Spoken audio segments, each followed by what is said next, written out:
Hello and welcome to stock watch powered by Chase securities. मैं हूं शुजा कुरैशी और मैं हूं शहबाज अशरफ। 15 जनवरी जो थर्सडे का दिन था, हुकूमत को पेट्रोल और डीजल की कीमतों में कमी करनी थी, लेकिन फैसला ये किया गया कि पेट्रोलियम लेवी बढ़ा दी जाए। पेट्रोल पे 4 रुपये 65 पैसे फ़ी लीटर का इजाफा किया गया और डीजल पे 80 पैसे फ़ी लीटर का इजाफा किया गया। और जुम्मे को जब मार्केट खुली तो हमने OGDC और PPL में काफ़ी तेज़ी देखी। तो क्या इन दोनों चीज़ों में कोई कनेक्शन है, इस पर हम आगे जाके तफसील से बात करेंगे, सो स्टे ट्यून्ड।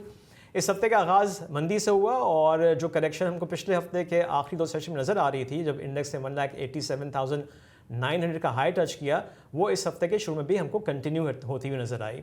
और ट्यूसडे को इंडेक्स ने 1,80,500 का लो टच किया, वहाँ से मार्केट रिबाउंड हुई और 1,83,84,000 तक गई और उसके बाद दोबारा मार्केट 1,81,600 तक नीचे आई।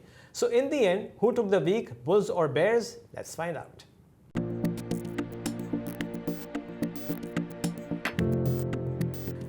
पूरे हफ्ते की वोलेटिलिटी के बाद बुल्स टुक द वीक और KSE 100 इंडेक्स 689 पॉइंट्स या 0.37% के इजाफे के साथ 1,85,099 पे क्लोज हुआ।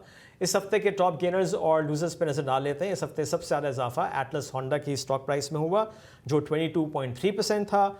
अस्करी बैंक की स्टॉक प्राइस में 12.8% का इजाफा हुआ। Lotte chem was up 12.4%। OGDC की स्टॉक प्राइस में इस हफ्ते 12.2% का इजाफा देखा गया और JVDC was up 10.7% this week.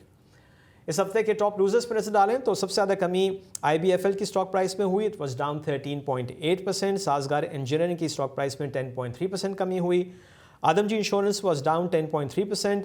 PABC 6.5% और यूसुफ वीविंग की स्टॉक प्राइस में इस हफ्ते 6.4% की कमी हुई। सो इस हफ्ते की बिग स्टोरीज क्या थी? Let's find out.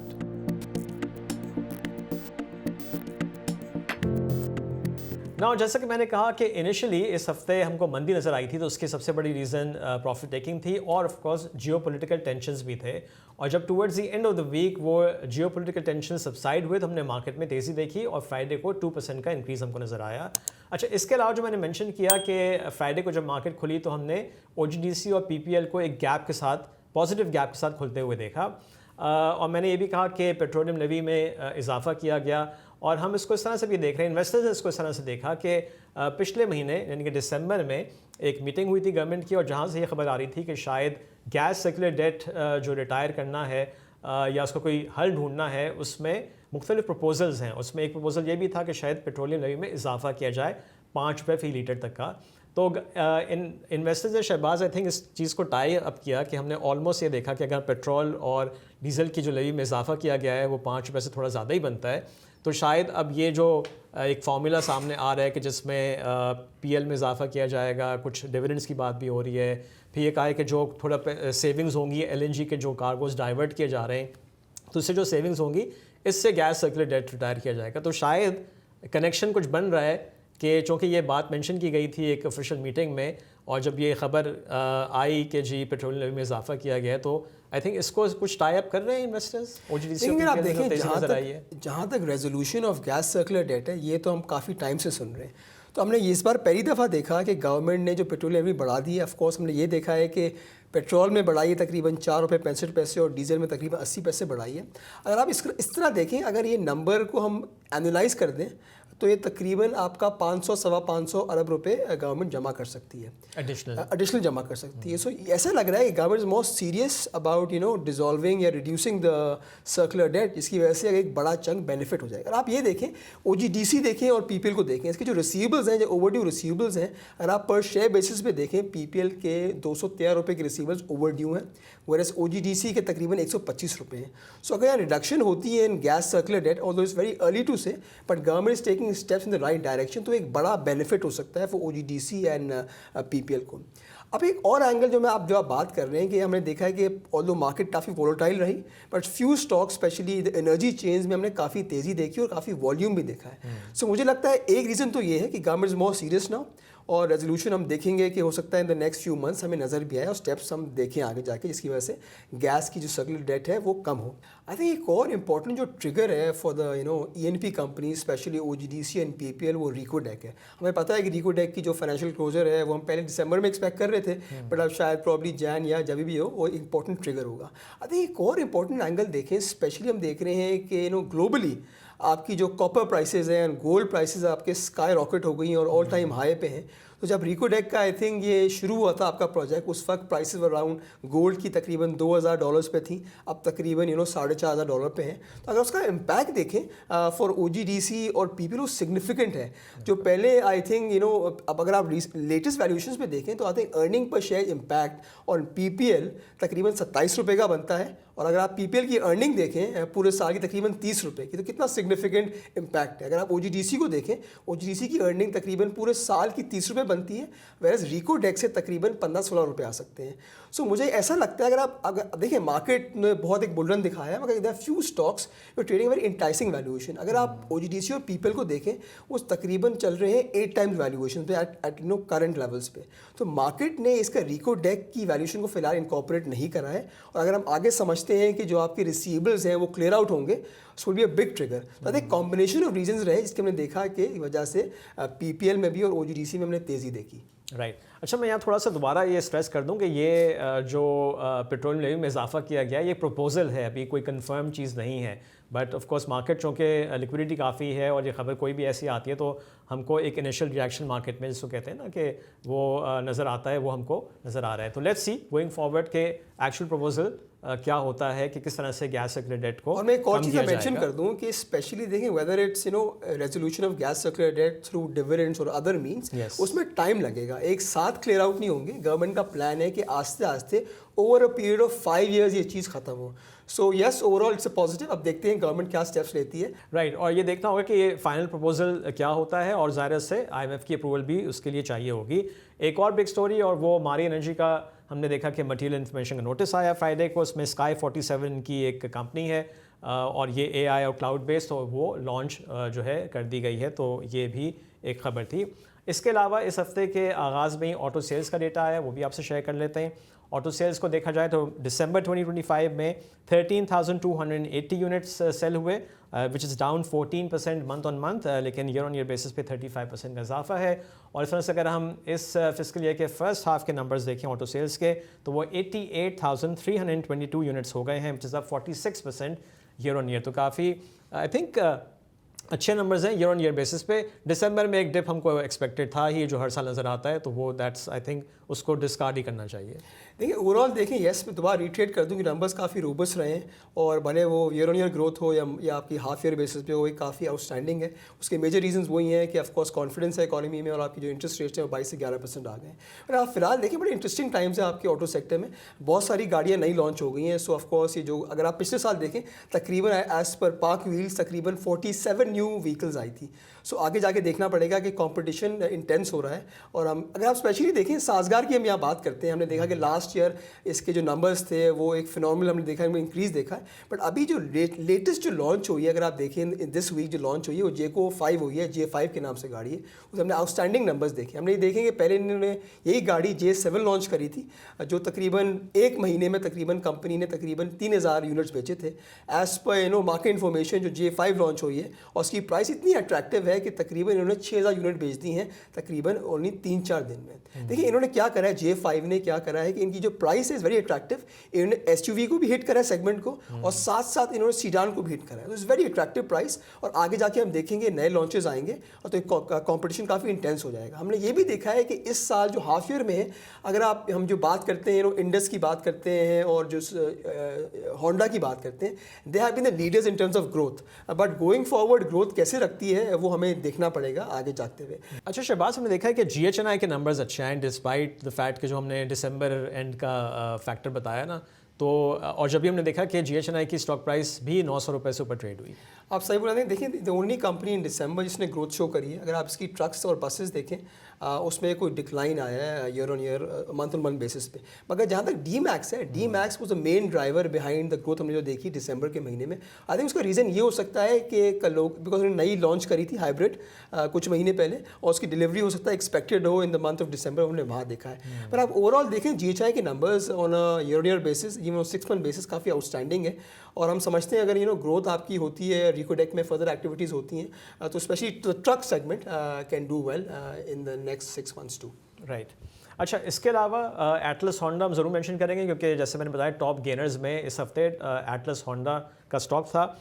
इसके अगर हम दिसंबर 2025 की यूनिट्स देखें तो 143,091 इन्होंने यूनिट सेल किए हैं which is up 2% month on month, और ईयर ऑन ईयर बेसिस पे ये 42% का इजाफा है। इस तरह से अगर हम एटलस होंडा के इस फिस्कल ईयर के पहले 6 महीने के नंबर्स देखें तो 790,978 यूनिट्स ये बेच चुके हैं which is up 35% year on year. तो बहुत अच्छी ग्रोथ हम देख रहे हैं एटलस होंडा की सेल्स में। देखिए आप एटलस होंडा देखें, स्पेशली लास्ट 3 मंथ्स ये हर मंथ रिकॉर्ड ही बना रहा है।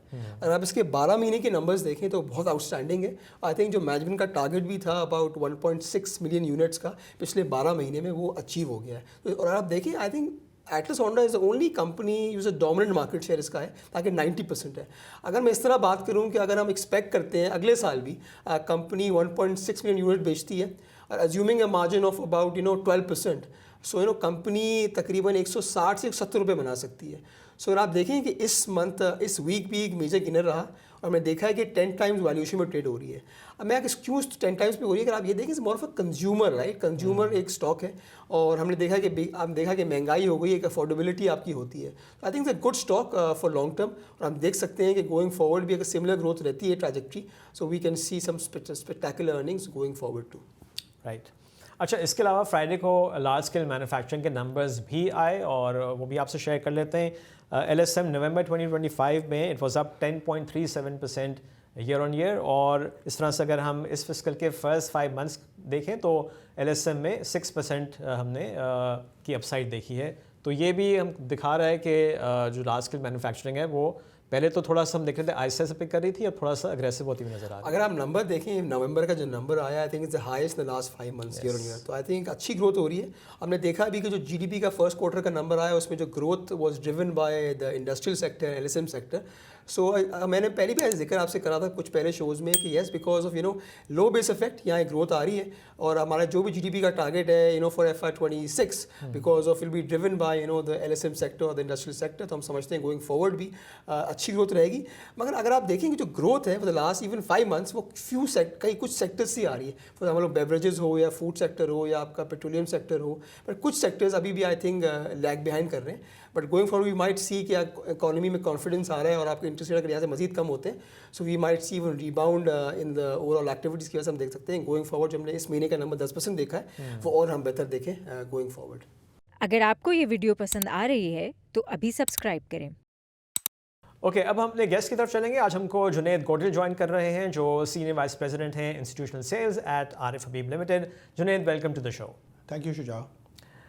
ना जुनैद साहब, देख रहे हैं कि मार्केट में कंटिन्यूसली तेज़ी हो रही है, ऑफ कोर्स करेक्शन भी हमने देखी है, और जो लास्ट वीक के लास्ट 2 सेशन से एक प्रॉफिट टेकिंग स्टार्ट हुई थी वो इस हफ्ते भी इनिशियली हमको नज़र आई, but the last trading session इस हफ्ते का उसमें हमने 2% का इंक्रीज़ देखा मार्केट में, काफ़ी बुलिश हमको ट्रेंड नज़र आया। तो उसके क्या रीजंस आप समझते थे? सिर्फ ये कि एक पुल बैक था टेक्निकल, या कुछ और भी रीजंस थे? Shuja, we can't call it a technical pull back. Market ने एक बहुत ही हिस्टोरिकल बड़ी सेलिंग एक from the state on organisations को एब्जॉर्ब किया है। मुझे लगता है एक बड़ी हेल्दी और बड़ा ही एक स्ट्रॉन्ग एब्जॉर्प्शन था जो कि कैपिटल मार्केट ने एक बार फिर एब्जॉर्ब किया एट द बिगिनिंग ऑफ 2026, और ये एब्जॉर्प्शन बड़े ही strong, you call it funds, you call it banks, you call it family offices, you call it retail investor, हर किसी को इक्विटी मार्केट बहुत सस्ती नज़र आई है। तो कभी भी इस तरह की कोई सेलिंग आती है तो वो एक अपॉर्चुनिटी होती है मार्केट के लिए। मार्केट उस टाइम फ्रेम में अपने आप को कंसोलिडेट करती है, मार्केट थोड़ा सा जिगजैग पैटर्न बनाती है। जाहिर सी बात है हमारे पास टेक्निकल एनालिस्ट हैं तो वो टेक्निकली भी मार्केट को इवैल्यूएट करते रहते हैं, लेकिन ऑल टुगेदर मार्केट में जब सेलिंग अब्जॉर्ब हो जाती है और एक नॉर्मल पैटर्न बनता है तो वो एक बुल रन पैटर्न बनता है। जैसा कि हम देख रहे हैं कि 2026 is a year of possibilities, I mean for equity market, because awareness बढ़ गई है, प्रीफर्ड एसेट क्लास है, लिक्विड एसेट क्लास है। पाकिस्तान में अगर कोई सबसे सस्ती चीज़ रह गई है एक इन्वेस्टर के लिए तो वो looking at the current dynamics, आप मेटल नहीं ले सकते, आप गोल्ड नहीं ले सकते, आप जब तक crypto is not gonna get legalise and people have a proper awareness of this product. तो इक्विटी मार्केट की day by day awareness among the investor, among the new investor, among the new breed is getting familiarized। और जैसा कि हम पिछले काफ़ी सालों से और पिछले 1 साल में तो हम सबका एक मंशूर रहा है कि हम इंस्टीट्यूशनल इन्वेस्टर से लेकर एजुकेशनल इंस्टीट्यूशंस तक जाएं और लोगों को अवेयर करें कि एक इन्वेस्टमेंट इवन SECP ने PSX के साथ मिलके एक इन्वेस्टमेंट अवेयरनेस सेशन अरेंज किया था लास्ट क्वार्टर में, जो कि बड़ा ही सक्सेसफुल साबित हुआ और उसके बाद मार्केट ने एक अच्छी परफॉर्मेंस दी है। तो ये सारे कंपोनेंट्स मिलू के मार्केट को एक डिफरेंट पैरामीटर्स की तरफ ले जा रहे हैं, जिसमें अल्टीमेटली कंट्रीब्यूशन हमारी इकोनॉमी की भी है, हमारे जो स्ट्रक्चरल रिफॉर्म्स हैं वो are getting along for investor to get more prominent. Regional investor बहुत स्ट्रांग हो रहा है, ओवरसीज पाकिस्तानीज देख रहे हैं पाकिस्तान के बारे में। बेसिकली पाकिस्तान की परसेप्शन दुनिया में चेंज हो गई है। दुनिया में पाकिस्तान के बारे में जो एक डिफरेंट कॉन्सेप्ट था वो एक स्टॉक मार्केट की कंटिन्यूस बुल रन ने, जिसकी एट्रीब्यूशन मनी सप्लाई को जाती है, वो बहुत ज़्यादा चेंज कर दी है। लोग पिछले, if I am not mistaking and if I am not wrong, पिछले एक साल के अंदर हमारा इन्वेस्टर बेस तकरीबन मल्टीप्लाई कर गया, ग्रो कर गया, डबल हो गया है। और ये मुझे आने वाले दिनों में इसी तरह ये पैटर्न्स कंटिन्यू नज़र आ रहे हैं। इन्वेस्टर बहुत ज़्यादा इंक्लाइन टूवर्ड्स कैपिटल मार्केट। अच्छा, ये भी बताइए कि अब हम देख रहे हैं कि 26 जनवरी को मॉनेटरी पॉलिसी कमेटी की मीटिंग भी है, और एक दफ़ा जो हम एक सरप्राइज़ कट हमने दिसंबर में देखा है, उसके बाद अब लोग एक्सपेक्ट कर रहे हैं कि एक और 50 बिप्स का कट आ सकता है। अच्छा, इसके अलावा हम देख रहे हैं कि रिजल्ट सीज़न भी शुरू होने वाला है, तो आप समझते हैं कि ये दोनों भी एक ट्रिगर्स हैं, और इसके वजह से भी हम देख रहे हैं कि मार्केट में लिक्विडिटी आ रही है, पैसा आ रहा है, इन्वेस्टर्स पैसे लगा रहे हैं in anticipation of good results, dividend payouts. Shuja, you are absolutely correct. Upcoming monetary policy के अंदर पीपल आर क्वाइट ऑप्टिमिस्टिक कि प्रॉब्ली इस दफ़ा का जो डिसीजन होगा, this will take us toward a single digit 50 bips to 100 bips का cut नज़र आ रहा है, और मार्केट इस ही एंटिसिपेशन पे इसको भी फैक्टर इन करते हुए परफॉर्मेंस दे रही है। Shuja, market is at a very attractive level, और ईयर एंड क्लोज हुआ है, नया साल है, बैंकिंग सेक्टर की प्रॉफिटेबिलिटी बहुत अच्छी रहेगी, बहुत अच्छे स्ट्रॉन्ग डिविडेंड आएंगे। डिविडेंड के प्रोस्पेक्टिव से मार्केट की प्रॉफिटेबिलिटी बहुत अच्छी नज़र आती है, तो मुझे लग रहा है कि मार्केट में ये मोमेंटम कंटिन्यू रहेगा। जुनेद, आपने मेंशन करा कि liquidity will be the main key trigger for the market for this year. अगर हम कुछ रिस्क की भी बात करें, बिकॉज आप क्या समझते हैं गोइंग फॉरवर्ड क्या मेन रिस्क है मार्केट में जो मार्केट को एक थोड़ी कंसोलिडेशन फेज में ला सकती है? इक्विटी मार्केट, कैपिटल मार्केट एक बहुत बड़ी एक ऐसी प्लेटफॉर्म है जहाँ पे वही इन्वेस्टर पार्टिसिपेट करता है जिसकी रिस्क टेकिंग एपेटाइट बहुत अच्छी होती है। जो अभी पिछले एक क्वार्टर से हम देख रहे हैं, जो जियोपॉलिटिकल फ्रंट पे चीज़ें शेप अप हुई, जो हो रही हैं, जो ओवरनाइट हमें चीज़ें नज़र आ रही हैं, दुनिया का मोमेंटम चेंज हो गया है। And Pakistan is quite immune to everything right now, because Pakistan emerge out to be a very different country and very strongest growth oriented country for the world. So दुनिया खुद सरप्राइज है कि Pakistan is the ultimate beneficiary of whatever is happening in the geopolitical risk. तो हम ऐसा सच नहीं कह सकते कि रिस्क है, क्योंकि हमारी मार्केट में इतनी इनफ लिक्विडिटी है। Looking at the current AUMs and जिस तरह की हमने अभी बात की कि हमारा interest rate cut probably single digit की तरफ हम जा रहे हैं, तो जो कन्वर्जन्स आएंगी ना शुजा, वो इतनी फिनोमिनल होंगी कि हम लोग एक मोटी मोटी कैलकुलेशंस करते हैं तो 4.3 ट्रिलियन के AUMs हैं, तो वो मुझे लग रहा है बहुत बड़ा एक कंपोनेंट है। बहुत सिग्निफिकेंट कन्वर्जन्स मुझे लग रहा है मार्केट में ऑनगोइंग भी हैं और बहुत ज़्यादा ड्यू भी हैं। जिस तरह से इंटरेस्ट रेट साइकिल डिक्लाइन है, उस तरह से इक्विटी की पार्टिसिपेशन इन्हांस ही होगी। ना आपके हाउस की भी स्ट्रैटेजी रिपोर्ट आ चुकी है फॉर दिस कैलेंडर ईयर, उसमें भी आप 200,000 प्लस का इंडेक्स देख रहे हैं दिसंबर 2026 तक। इसमें अगर हम बात कर लें कि टॉप पिक्स भी आपने कुछ आइडेंटिफाई किए हैं, तो वो थोड़ा हमसे शेयर कर लें। Shujaat, looking at the current dynamics of the market, पूरी मार्केट सबसे ज़्यादा सस्ती है। मैं लोगों को हंसता हूँ और कहता हूँ कि तंदूर पे रोटी महंगी मिलती है और स्टॉक मार्केट में शेयर सस्ते मिलते हैं, और एक्चुअली ऐसा ही है। मार्केट के अंदर जो मुझे अभी भी जो परफॉर्मेंस नज़र आती है वो ENP में आती है। बैंक्स बहुत अच्छे मुझे नज़र आते हैं, सीमेंट्स के अंदर बहुत अच्छी पार्टिसिपेशन रहेगी। तो टॉप पिक्स में देखा जाए तो अभी भी OGTC, PPL, लकी सीमेंट, फौजी cement.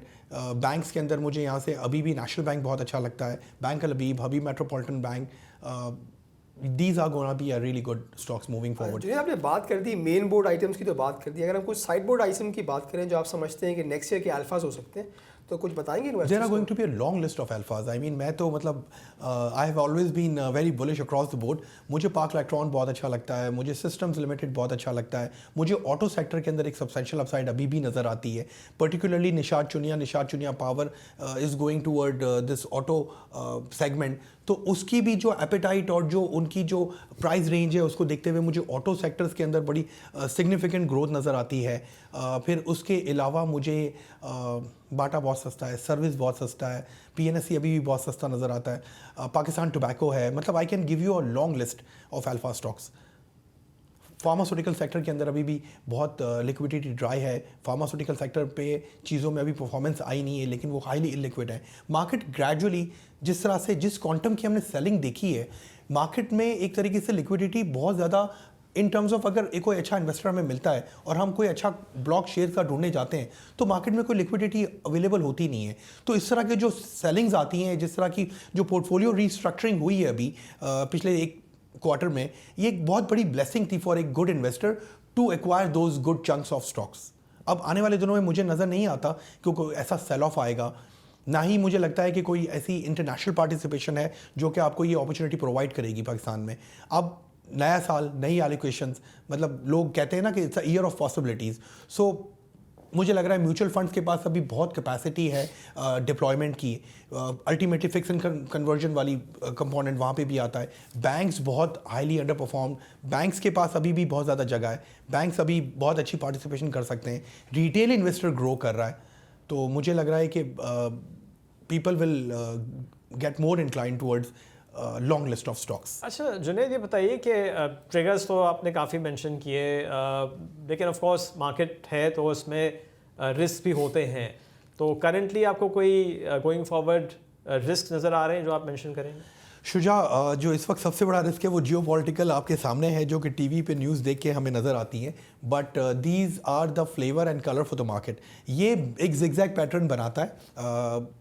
Since being Pakistani, we have grown up looking at the geopolitical risk. पहले line of order, line of control पे फायरिंग होती थी, उस वक्त से हम ये सुनते हुए आ रहे हैं कि इस तरह के जियोपॉलिटिकल रिस्क पाकिस्तान में हैं और रहेंगे, और we have to ultimately get immune to it and become a part of it. हर एक करियर ओरिएंटेड और एक ग्रोथ इंडस्ट्री में हम काम करते हैं, तो हमें इन सब चीज़ों को ओवरकम करते हुए प्रोफेशनलिज्म की तरफ जाते हुए लॉन्ग टर्म में पाकिस्तान के जो डायनामिक्स चेंज हो रहे हैं उनमें जो पाकिस्तान को जो चीज़ें बेनिफिट करेंगी उसको देखते हुए बहुत ऑप्टिमिस्टिक रहते हुए मार्केट में बहुत अच्छा पार्टिसिपेट करते रहना चाहिए। जुनैद, हमने देखा था last how many years foreign investors have been a seller in the market. तो गोइंग फॉर आप क्या समझते हैं कि फॉरेन इन्वेस्टर्स हमारी मार्केट में इन्वेस्ट करेगा या he will be a seller going forward too? Shahbaz, foreign participation जो फॉरेन इन्वेस्टर की रही है वो ऑन अ सेल साइड रही है।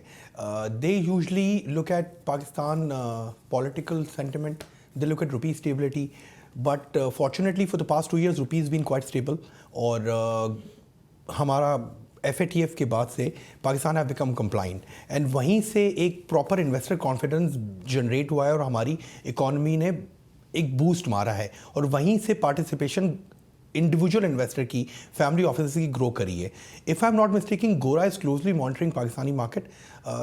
वो लिक्विडिटी देखता है, वो देखता है कि रुपी स्टेबिलिटी है, तो वो सारे कंपोनेंट पाकिस्तान में अब are on a higher safer side. So मुझे मूविंग फॉरवर्ड गोरे की पार्टिसिपेशन भी नज़र आती है। लाइक आई सेड कि it's a year of possibility. So 2026 के फर्स्ट क्वार्टर में I see regional participation, regional गोरा आ सकता है और एक अच्छे क्वांटम के साथ आएगा, और that will be the major driving factor for equity market. Okay Junaid, thank you very much. Thank you Shuja. और अब हम नजर डालते हैं अगले हफ्ते के इंपॉर्टेंट इवेंट्स पे। मंडे को करंट अकाउंट का डेटा एक्सपेक्टेड है। ट्यूसडे को फर्स्ट IBL मुदारबा के फर्स्ट क्वार्टर के रिजल्ट्स के लिए बोर्ड मीटिंग है।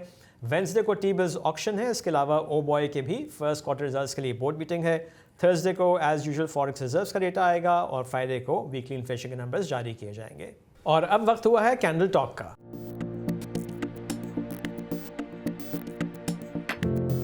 कैंडल टॉक में हमको ज्वाइन किया है शर्जील अहमद ने, technical analyst at Chase securities. Sharjeel, welcome to the show. Thank you for inviting me. So Sharjeel, हमने देखा है कि इंडेक्स ने 185,000 से ऊपर क्लोजिंग दी है वीकली बेसिस पे। पूरा हफ्ता काफ़ी वोलेटाइल रहा, और हमने इंडेक्स को बॉटम बनाते हुए देखा 180,500 पे, और फिर दोबारा एक सॉर्ट ऑफ डबल बॉटम बना 181,500 600 के पास, और वहाँ से मार्केट ने फ्राइडे को रिबाउंड किया। सो अब जो वीकली क्लोजिंग हुई है, तो अब गोइंग फॉरवर्ड इंडेक्स के रेजिस्टेंस और सपोर्ट लेवल्स क्या होंगे? बिल्कुल, आई थिंक ये ऑल इन ऑल ये हफ्ता मार्केट के लिए जो है वो रेंज बाउंड रहा। मार्केट ने towards the start of the week जो है वो थोड़ी करेक्शन दी। मार्केट ने डबल बॉटम क्रिएट करा as you said during the week, and then towards the end of the week हमने फ्राइडे के सेशन में मार्केट में अच्छी तेजी देखी, जहाँ पे मार्केट ऑलमोस्ट 3600 पॉइंट्स की अपसाइड के साथ जो है वो क्लोज करा। आई थिंक ओवरऑल मार्केट में ये व्यू है कि मार्केट की गोइंग फॉरवर्ड अब जो सपोर्ट ये बेस रहेगी 181,000 के लेवल्स के करीब ही रहेगी, क्योंकि मार्केट ने एक तो यहाँ पे डबल बॉटम बनाया है, इसको ट्वाइस टेस्ट करा है ऑलमोस्ट इन लेवल्स को।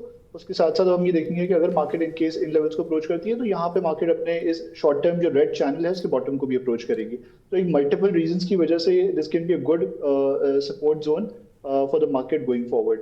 टुवर्ड्स द अपसाइड हाउएवर हमने मार्केट को क्लोज करते हुए देखा नियर 185,000 के levels. This is almost the region जहाँ पे मार्केट अपने इस रेड चैनल के टॉप को अगेन रीटेस्ट कर रही है। आपको याद होगा जब इसने इसको 180,000 के लेवल्स के करीब फर्स्ट टाइम ब्रेक करा था, तो वहां पे उसके बाद हमने मार्केट में एग्रेसिव इंटरेस्ट बनता हुआ देखा था। और जो मार्केट की जो अगली मेजर रेजिस्टेंस थी that was expected to be around 187,000 188,000, जो कि इस वेज का टॉप था। तो ऑलमोस्ट हमने वहां पे मार्केट में प्रॉफिट टेकिंग देखी, जिसके बाद मार्केट में ये करेक्टिव वेव जो है वो अनलॉक हुई। अब यहाँ पे हमारा ये व्यू बन रहा है कि वंस मार्केट अगेन इस दफा इस चैनल को ब्रेक करती है नियर 186,000, तो मार्केट में एक्सटेंशन देखेंगे इस करंट रैली की टुवर्ड्स द अपसाइड। मार्केट का जो अगला टारगेट होगा वो 190,000 के लेवल्स के करीब होगा, जहाँ अगर ये लेवल्स अप्रोच होते हैं तो ऑब्वियसली मार्केट अपने इन रीसेंट हाइज को ब्रेक करेगी और एग्जैक्टली इन्हीं लेवल्स के करीब 2000 पॉइंट्स ऊपर 192,000 के लेवल्स के करीब मार्केट का जो राइजिंग वेज पैटर्न है जो हमने ऑरेंज ट्रेंड लाइन से इंडिकेट करा हुआ है उसका भी टॉप है। तो I think all in all अभी मार्केट तो इस हफ्ते तो मार्केट ने रेंज बाउंड एक्टिविटी शो करी, बट गोइंग फॉरवर्ड अगर मार्केट नेक्स्ट वीक 186,000 के लेवल्स को ब्रेक करेगी तो मार्केट में मोमेंटम जो है वो कंटिन्यू होता हुआ देख सकते हैं। ओके, अब कुछ इंडिविजुअल स्टॉक्स देख लेते हैं शर्जील, और पीएसओ पे अगर हम बात कर लें, बिकॉज पीएसओ पिछले हफ्ते काफ़ी नीचे आया था। हमने वो खबर डिस्कस भी की थी कि फेडरल कैबिनेट ने जो मार्जिनस का इंक्रीज़ था प्रपोजल आया था उसको रिजेक्ट कर दिया था, तो हमने पीएसओ में मंदी देखी थी। बट फाइनली इस हफ्ते थोड़ा रिबाउंड हुआ है लास्ट ट्रेडिंग सेशन में, जहां हमने तेज़ी देखी ऑलमोस्ट 2% की। तो अब पीएसओ के लेवल्स क्या दिखा रहे हैं हमको? बिल्कुल, आई थिंक हमने ऑफ लेट पीएसओ में कंसोलिडेशन देखी है, जहां पे पीएसओ ने अपने रीसेंट हाई जो था 495 496 की रेंज के करीब उसको टेस्ट करा था। उसके बाद फिर हमने इसके अंदर थोड़े एग्रेसिव नोट के ऊपर प्रॉफिट टेकिंग होती हुई देखी। अब अगेन ये एक काफी वैलिड चैनल है that we have been discussing every time we discuss PSO, every time we look at PSO. उसमें ये एक असेंडिंग चैनल है जो हमने यहाँ पे डॉटेड लाइन से रिप्रेजेंट करा हुआ है। Again this is a very valid channel. Multiple times हमने जब भी इसके पीएसओ को इस बॉटम को इस चैनल के बॉटम को टेस्ट करते हुए देखा है, तो वहां से फिर हमें एग्रेसिव मोमेंटम जो है वो बनता हुआ नजर आया है। इस दफा भी मार्केट ने जब ये पीएसओ ने जब करेक्ट करा और 463 64 के लेवल्स को टेस्ट करा, तो वहां से हमने सपोर्ट मिलती हुई देखी और पीएसओ ने आज के फ्राइडे के सेशन में जो है वो एक रीबाउंड शो करा with N upside of 14.6 rupees. अब गोइंग फॉरवर्ड ये व्यू है कि again because this is bounce back from the channel bottom, we are expecting the bullish momentum to continue. Current levels or any dip near the support levels of 467 68 would be a buying opportunity in PSO. Towards the upside, however, we feel 496 के levels की करीब इसकी एक initial resistance है। Multiple times हमने rejection देखी है इन levels की करीब, इस जोन के करीब ऑल इन ऑल। तो ये इनिशियली एक ऐसा लेवल रहेगा जहाँ पे जो ट्रेडिंग पर्सपेक्टिव से लोग पीएसओ को टारगेट कर रहे होंगे वो यहाँ पे थोड़ी बहुत प्रॉफिट टेकिंग करेंगे। हाउएवर अगर ये लेवल्स ब्रेक होंगे गोइंग फॉरवर्ड पे, तो फिर हम यहाँ पे इसमें कप एंड हैंडल के की फॉर्मेशन के ऊपर ब्रेकआउट होता हुआ देखेंगे और फिर ये करंट रैली जो है वो एक्सटेंड हो सकती है टुवर्ड्स 545 के levels. Okay Sharjeel, moving on to हपको में हमने देखा कि इस हफ्ते इनिशियली सेलिंग प्रेशर था और ये 224 223 तक ट्रेड हुआ और फाइनली हमने देखा लास्ट 2 डेज़ में थोड़ी सी इसमें बाइंग आनी शुरू हुई और फ्राइडे के सेशन में तो 230 से ऊपर ही क्लोजिंग्स दी है। तो अब इसके सपोर्ट और रेजिस्टेंस लेवल्स कहाँ होंगे?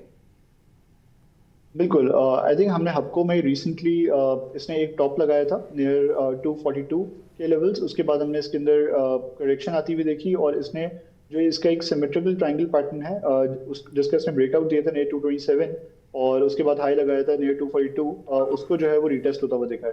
तो अब इन लेवल्स की करीब 225 226 के लेवल्स की करीब इसकी एक अच्छी सपोर्ट थी, या रिटेस्ट था ब्रेकआउट का।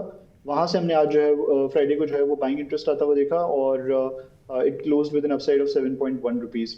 अब इसमें व्यू गोइंग फॉरवर्ड ये है कि क्योंकि रिटेस्ट के बाद इसमें एक अच्छी अपसाइड बन रही है, तो इसको बाइंग पर्सपेक्टिव से जो है वो देखा जा सकता है। Again any dip towards 225 ideally would be a good opportunity to buy towards the upside. However, we feel कि 242 के लेवल्स की करीब इसकी अगेन एक इनिशियल रेजिस्टेंस रहेगी। लगभग यही लेवल्स हैं अगेन जहाँ पे ये रेजिस्ट करता रहा है। Multiple times we have seen rejection in this zone So 242 would be initial target levels for HUBCO. Followed by that, we if these levels break, तो हम इसके अंदर extension देख सकते हैं hopefully towards 258.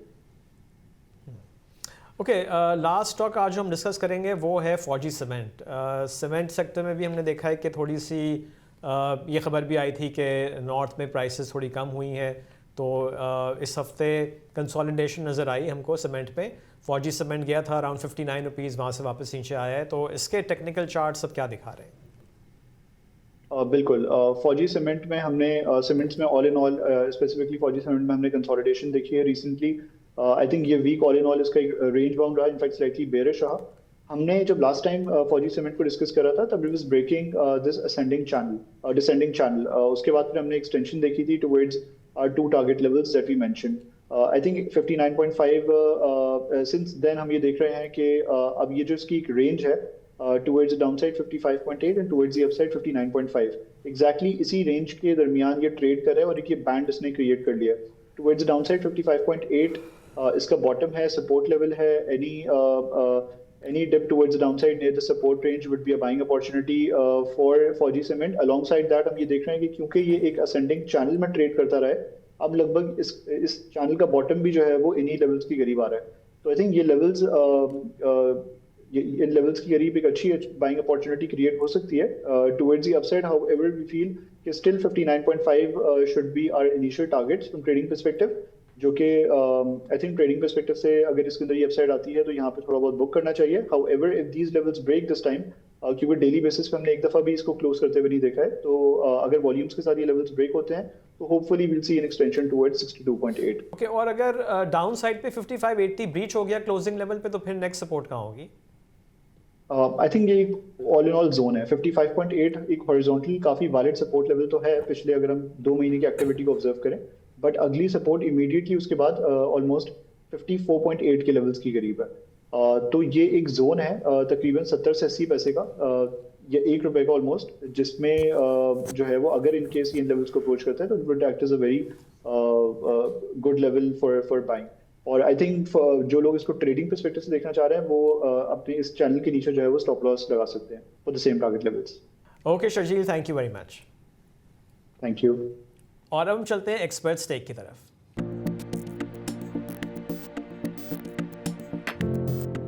सो शहबाज, अब नेक्स्ट वीक आपको मार्केट कैसी लग रही है?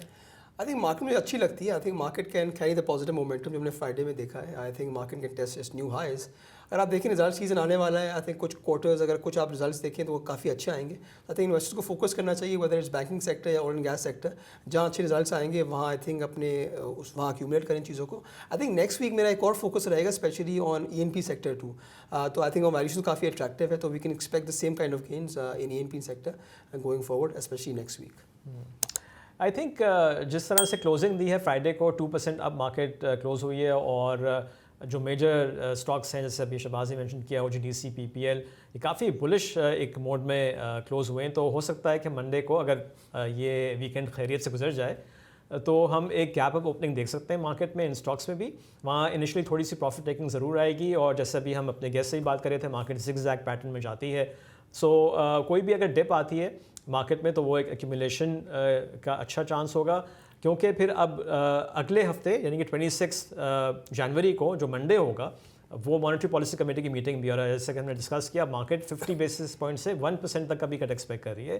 तो आई थिंक उसकी बेसिस पे, और चूँकि लिक्विडिटी आ रही है मार्केट में, म्यूचुअल फंड्स की साइड से कन्वर्जन्स हो रही हैं, तो वो मार्केट को जो है बुलिश रख सकती हैं। तो any dip in the market, जो हमने टेक्निकल लेवल्स भी डिस्कस किए हैं शर्जील के साथ, उनको जहन में रख के एक्यूमुलेशन डिविडेंड पेइंग स्टॉक्स पे तो ज़रूर फोकस करके करनी चाहिए। And with that we'll end this episode of stock watch. Have a nice weekend, और आपसे मुलाकात होगी अगले हफ्ते। टेक केयर, खुदा हाफिज़।